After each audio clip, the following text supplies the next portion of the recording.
नमस्कार, सिटी न्यूजच्या लंच ब्रेकमध्ये आपले स्वागत आहे। अमरावती जिल्ह्यातील मोर्शी येथे एका ऐतिहासिक सोहळ्यासाठी सर्वजण एकत्र आले होते। ज्या क्षणाची अमरावतीकरांनी अनेक वर्षांपासून वाट पाहिली होती, तो क्षण नेमका प्रत्यक्षात आला। अमरावती जिल्ह्यातील मोर्शी येथे मत्स्य विज्ञान महाविद्यालयाचे भूमिपूजन सोहळ्याचे शानदार आयोजन करण्यात आले होते। या सोहळ्यासाठी राज्याचे मुख्यमंत्री देवेंद्र फडणवीस यांनी खास उपस्थिती लावली। त्यांच्यासोबत राज्याचे मत्स्य व्यवसाय व कॅबिनेट मंत्री नितेश राणे, महसूल मंत्री व अमरावतीचे पालकमंत्री चंद्रशेखर बावनकुळे हे देखील उपस्थित होते। या महाविद्यालयामुळे स्थानिकांना रोजगार मिळेल आणि मत्स्य व्यवसायाला चालना मिळेल असा विश्वास व्यक्त करण्यात आला। या भूमिपूजन सोहळ्यात अनेक महत्त्वाच्या व्यक्तींनी आपली उपस्थिती दर्शविली। यामध्ये तिवसा मतदारसंघाचे आमदार राजेश वानखडे, अचलपूरचे आमदार प्रवीण तायडे, मेळघाटचे आमदार केवलराम काळे, मोर्शीचे आमदार उमेश यावलकर आणि राज्यसभेचे खासदार डॉक्टर अनिल बोंडे यांचा समावेश होता। तसेच माजी खासदार नवनीत राणा यांचीही कार्यक्रमाला विशेष उपस्थिती होती। प्रशासकीय स्तरावर जिल्हाधिकारी आशिष एरेकर, मनपा आयुक्त सौम्या शर्मा आणि जिल्हा ग्रामीणचे एसपी विशाल आनंद यांनी सोहळ्याला उपस्थित राहून कार्यक्रमाची शोभा वाढविली। या महाविद्यालयाच्या स्थापनेमुळे परिसरातील विद्यार्थ्यांना उच्च शिक्षणाची संधी उपलब्ध होईल आणि मत्स्यपालन क्षेत्रात आधुनिक तंत्रज्ञान वापरता येईल। हा प्रकल्प अमरावती जिल्ह्याच्या प्रगतीसाठी एक महत्त्वाचा टप्पा ठरणार आहे। मोर्शी येथे मत्स्य विज्ञान महाविद्यालयाचे भूमिपूजन सोहळ्यासाठी महाराष्ट्रातील दिग्गज नेते उपस्थित होते। या महाविद्यालयामुळे या भागाच्या विकासाला नक्कीच गती मिळेल अशी आशा व्यक्त केली जात आहे। अमरावती महानगरपालिकेने नागरिकांना कर भरण्यासाठी दिलेल्या विशेष संधीचा उत्तम प्रतिसाद मिळाला आहे। 2 दिवसांच्या विशेष शिबिरात नागरिकांनी मोठ्या उत्साहात सहभाग घेऊन कोट्यवधी रुपयांचा कर भरला। यामुळे महानगरपालिकेच्या तिजोरीत भर पडली असून नागरिक आणि प्रशासन यांच्यातील सकारात्मक सहकार्य पुन्हा एकदा दिसून आलं आहे। नमस्कार, मी भूषण पुसदकर, सहाय्यक आयुक्त झोन क्रमांक 2 अमरावती महानगरपालिका अमरावती। माननीय आयुक्त यांच्या निर्देशाप्रमाणे 2 दिवसीय मालमत्ता कर शिबिराचे आयोजन केले होते। या शिबिराला मालमत्ता कर धारकांचा मोठा सक्रिय सहभाग मिळाला। अनेक मालमत्ता धारकांनी या शिबिराचा लाभ घेत महानगरपालिकेच्या उत्पन्नात मोठी वाढ केलेली आहे। मी खऱ्या अर्थाने सर्व मालमत्ता धारकाचे आभारी आहे की या जो शिबिर घेतला, या शिबिराचा त्यांनी लाभ उचलला आणि येणाऱ्या काळात महानगरपालिकेला असे सहकार्य करावे असे मी महानगरपालिकेच्या वतीने त्यांना विनंती करतो। या यशस्वी शिबिरामुळे हे स्पष्ट होतं की योग्य सुविधा आणि प्रोत्साहन दिल्यास नागरिकही आपली कर्तव्ये पार पाडण्यास तत्पर असतात। आयुक्त सौम्या शर्मा यांनी केलेल्या आव्हानाला नागरिकांनी चांगला प्रतिसाद दिला, ज्यामुळे शहराच्या विकासासाठी आवश्यक असलेल्या निधींची चांगलीच वसुली झाली। महानगरपालिकेने अशाच प्रकारे नागरिकांना सहकार्य करण्याची आणि शहराच्या विकासाला हातभार लावण्याची अपेक्षा व्यक्त केली आहे। अमरावती जिल्ह्याच्या चांदूरबाजार तालुक्यातून समोर आली आहे एक धक्कादायक बातमी। इथे एका ग्रामपंचायत सदस्याने थेट महिला सरपंच आणि त्यांच्या सासूलाच मारहाण केल्याचा धक्कादायक प्रकार घडला आहे। या घटनेने संपूर्ण गावात खळबळ उडाली असून हा वाद जमिनीच्या एका प्रश्नावरून सुरू झाला आणि त्याचं पर्यवसन हाणामारीत झालं। पोलिसात या प्रकरणी विनयभंग आणि अॅट्रॉसिटी अंतर्गत गुन्हा दाखल करण्यात आला आहे। अमरावती चांदूरबाजार तालुक्यातील ब्राह्मणवाडा थडी ग्रामपंचायतीमध्ये हा धक्कादायक प्रकार घडला। शुक्रवारच्या दिवशी महिला सरपंच आणि त्यांच्या सासूबाई ग्रामपंचायतीच्या कार्यालयात आल्या होत्या। त्यांनी ग्रामपंचायत सदस्य रवींद्र उर्फ राजेंद्र मधुकरराव उल्ले यांना त्यांच्या जमिनीबद्दल काही प्रश्न विचारले। यावरून त्यांच्यात शाब्दिक वाद सुरू झाला। हा वाद इतका वाढला की दोन्ही बाजूंनी एकमेकांवर हात उगारले। ग्रामपंचायत कार्यालयात सरपंच आणि सदस्यांमध्ये जोरदार हाणामारी झाली। सुदैवाने ही संपूर्ण घटना तिथे लावलेल्या सीसीटीव्ही कॅमेऱ्यात कैद झाली। या फुटेजमध्ये त्यांच्यातील वाद आणि हाणामारी स्पष्टपणे दिसत आहे। घटनेनंतर महिला सरपंचांनी तात्काळ ब्राह्मणवाडा पोलीस स्टेशनमध्ये धाव घेतली। त्यांनी सदस्य राजेंद्र उल्ले यांच्या विरोधात तक्रार दाखल केली। पोलिसांनी या तक्रारीवरून राजेंद्र उल्ले यांच्या विरोधात विनयभंग आणि अॅट्रॉसिटी कायद्याअंतर्गत गुन्हा दाखल केला आहे। या प्रकरणाचा पुढील तपास उपविभागीय पोलीस अधिकारी शुभम कुमार करीत आहेत। तर होती अमरावतीमधून आलेली एक अत्यंत गंभीर घटना।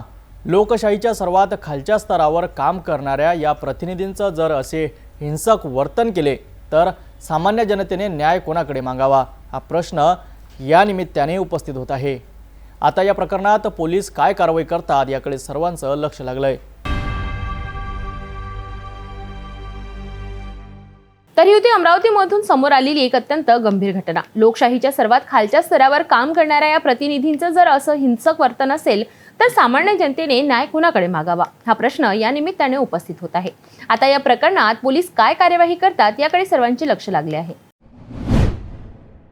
लंच ब्रेकमध्ये घेऊया एक छोटासा ब्रेक. तपोवन पासून फक्त 1.5 किलोमीटर अंतरावर राधानगरी लेआउट लेक व्ह्यू प्लॉट सह मोजकेच प्लॉट शिल्लक. त्वरित संपर्क करा 9930706667 किंवा 7620433325 या क्रमांकावर.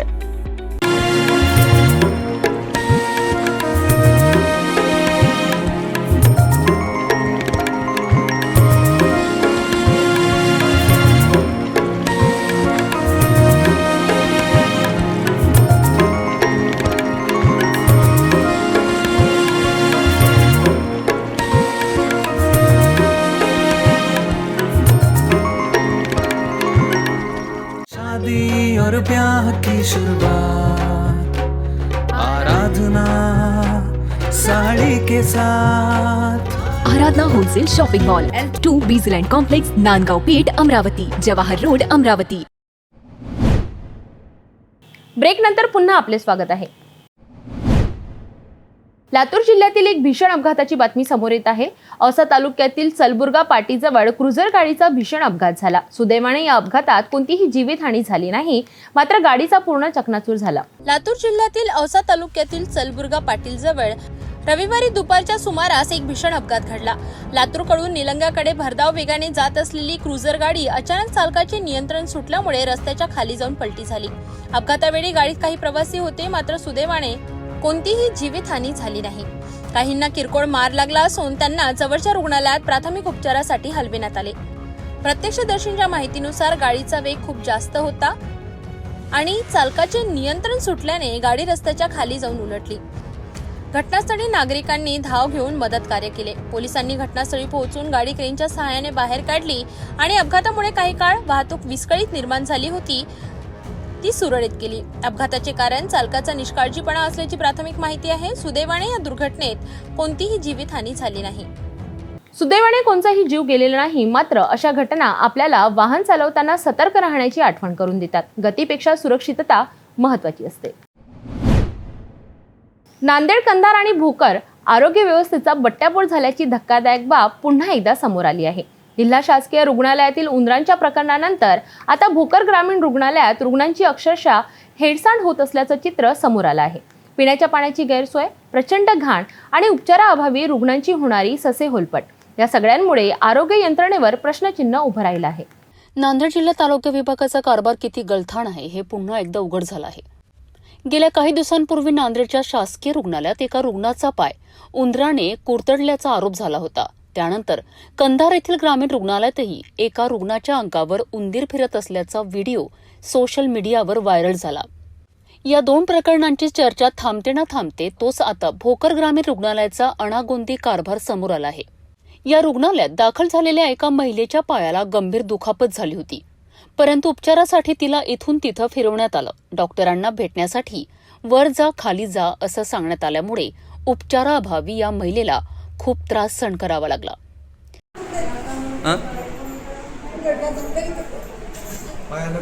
गड्डा झाला मग काय म्हणायचं. आपली व्यथा सांगताना या महिलेला अश्रू अनावर झालेत.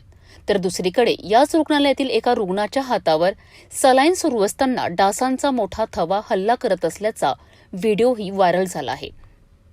रुग्णालयात पिण्याच्या पाण्याची व्यवस्था नाही, सगळीकडे प्रचंड घाण आणि अस्वच्छता पसरलेली आहे. रुग्णालयातील कर्मचारी आणि वैद्यकीय अधीक्षकांकडे याची तक्रार करूनही त्याकडे दुर्लक्ष केले जात असल्याचं रुग्णांनी सांगितलं आहे. या गंभीर प्रकारामुळे जिल्ह्यातील आरोग्य व्यवस्थेवर लोकांचा विश्वास उडत चालला आहे असं म्हटलं तर वावगं ठरणार नाही. या ठिकाणी खूपच अस्वच्छता असून मच्छरांची हातावरती एक 5-25 मच्छर बसलेले होते. पहिलेच बिमार असून या ठिकाणी अस्वच्छतेमुळे मच्छर डासा चावून अधिक बिमार होण्याची शक्यता आहे. या प्रशासनाला येथील अधीक्षक जे आहेत वैद्यकीय अधीक्षक त्यांनासुद्धा मी मॅसेज आधीही केला होता, आजही केला. त्यानंतर जिल्ह्याचे जे आपले शल्यचिकित्सक आहेत त्यांनासुद्धा मी मॅसेज टाकला, परंतु याकडे आरोग्य प्रशासन किंवा वरिष्ठ बिलकुल अजिबात लक्ष द्यायला तयार नाहीत आणि येथील जे स्टाफ आहे ते स्टाफ देखील रुग्णांची एक प्रकारे हेळसांड करत आहेत. त्याकडे लक्ष द्यायला सुद्धा कोणी तयार नाही. रुग्ण येऊन अर्धा तास या ठिकाणी बसतात. मला जवळपास 7 ते 8 उलट्या झाल्या होत्या, तरी अर्धा तास बसल्यानंतर उपचाराला सुरुवात झाली.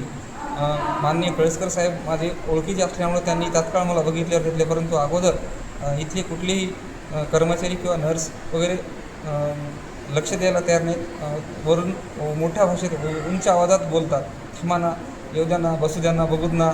म्हणजे रुग्णांची त्यांना थोडीही काळजी नसल्यासारखे दिसून येते. नांदेड जिल्ह्यातील आरोग्य व्यवस्थेची ही अवस्था अत्यंत गंभीर आहे. एकामागोमाग एक असे प्रकार समोर येऊनही प्रशासन याकडे का दुर्लक्ष करत आहे हा मोठा प्रश्न आहे. गरिबांना आणि सर्वसामान्यांना मिळणाऱ्या उपचाराची ही अवस्था असेल तर रुग्णांनी जायचं तरी कुठे? या प्रकरणी जिल्हा प्रशासनाने तातडीने लक्ष घालून दोषींवर कठोर कारवाई करण्याची गरज आहे. लंच ब्रेकमध्ये एवढंच. भेटूया दुपारच्या बुलेटिनमध्ये. हर खबर पर पैनी नजर, हर मुद्दे पर सटीक वार, यही है सिटी न्यूज की पहचान। जहाँ सच्चाई की आवाज दबाई जाती है वहाँ सिटी न्यूज उठाता है सवाल। हर स्क्रीन पर, हर प्लेटफॉर्म पर हमारी मौजूदगी बोलती है। सिटी न्यूज हमेशा सच के साथ।